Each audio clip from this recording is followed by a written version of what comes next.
வணக்கம். Welcome to moms உலகம் தமிழ். இப்போ தான் நீங்க என்னோட சேனல ஃபர்ஸ்ட் டைம் பார்க்குறீங்கன்னா, மறக்காம சப்ஸ்கிரைப் பண்ணிக்கோங்க. இன்னைக்கு நம்ம பார்க்க போறது பார்த்தீங்கன்னா, ரேஷன் கோதுமையில எப்படி சாஃப்ட்டா சப்பாத்தி செய்யலான்றது தான். அதுக்கு தேவையான அளவு கோதுமை மாவு, உப்பு, எண்ணெய் இது 3 எடுத்து தண்ணி கொஞ்சம் கொஞ்சமா போட்டு பெசஞ்சுட்டே வாங்க. அதுக்குள்ள இன்னைக்கு நம்ப கான கதைய நம்ப பார்க்கலாம். ஒரு ஏரியில தவளை ஒண்ணு வசிச்சுட்டு வந்தது. அது மழைக்காலன்றதுனால ரொம்ப மழை அதிகமானதால ஏரி திறந்து விட்டுட்டாங்க. இந்த தவளை பக்கத்துல இருக்கிற கிணத்துல போய் தஞ்சம் அடைஞ்சுச்சாம். அந்த கிணத்துல இருக்கிற தவளைங்கள்ல நெறைய தவளைக்கு இந்த ஏரி தவளைய பார்த்தா பிடிக்கவே இல்ல. சில தவளைகள் மட்டும் இதுக்கு ஹெல்ப் பண்ணி அதுக்கு தேவையான உணவுகள்லாம் குடுத்துட்டு வந்தாங்க. அப்போ 2, 3 நாள் கழிச்சு அந்த ஏரி தவளைகிட்ட கிணத்து தவளை கேட்டாங்க, "நீ இவ்வளோ நாள் எங்க நண்பா இருந்த?" அப்படின்னு.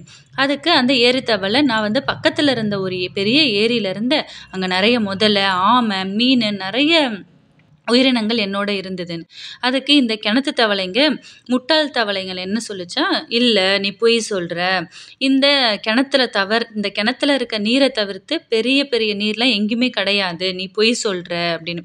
ஆனா இந்த ஏரி தவளை எவ்வளவோ எக்ஸ்பிளைன் பண்ணுச்சாம், "இல்ல நீங்க வெளிய வந்து பார்த்தீங்கன்னா தான் உங்களுக்கு தெரியும். நீங்க கிணத்துக்குள்ளேயே இருக்கிறதுனால உங்களுக்கு வெளியில இருக்கிறது தெரியல." அப்படின்னு. ஆனா, இந்த கிணத்து தவளைங்க அத பத்தி எதுவுமே கேர் பண்ணல. எல்லாமே இது பொய் சொல்லுதுன்னு இந்த ஏ ம கிணத்து தவளைங்க எல்லாமே ஏரி தவளைய பார்த்து, "நீ பொய் சொல்ற. பொய்க்காரன், பொய்க்காரன்னு" சொல்லுச்சாம். அந்த நேரமா பார்த்து ஒருத்தவங்க வாளிய வந்து தண்ணி வேணுன்ட்டு கிணத்துக்குள்ள வாளி விட்டாங்களாம். இதுதான் நல்ல சான்ஸ்ன்னு இந்த ஏரி தவளை அந்த வாளியில உட்காந்து மேல எழும்பி வந்துருச்சு. வந்து இவங்களோட இருக்கத்துக்கு நம்ம தனியா நம்மளோட ஏரிய தேடி போலான்ட்டு அந்த ஏரிய தேடியே போயிடுச்சாம்.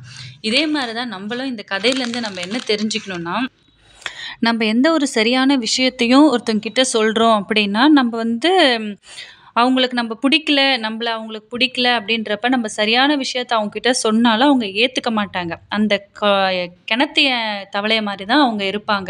இவங்க சொல்லி நம்ம ஏன் கேட்கணும் அப்படின்ற மாரி இருப்பாங்க. அதனால உங்களுக்கு மரியாதையும் மதிப்பும் இல்லாத இடத்துல நம்ம வாய மூடிட்டு அமைதியா இருக்கிறது தான் நல்லதுன்றது வந்து இந்த கதை மூலமா நான் உங்களுக்கு சொல்றேன். இந்த ரெசிபிய நீங்களும் வீட்ல செஞ்சு பாருங்க. என்னோட சேனல பிடிச்சிருந்தா லைக் பண்ணுங்க, ஷேர் பண்ணுங்க, சப்ஸ்கிரைப் பண்ணுங்க. Thank you friends.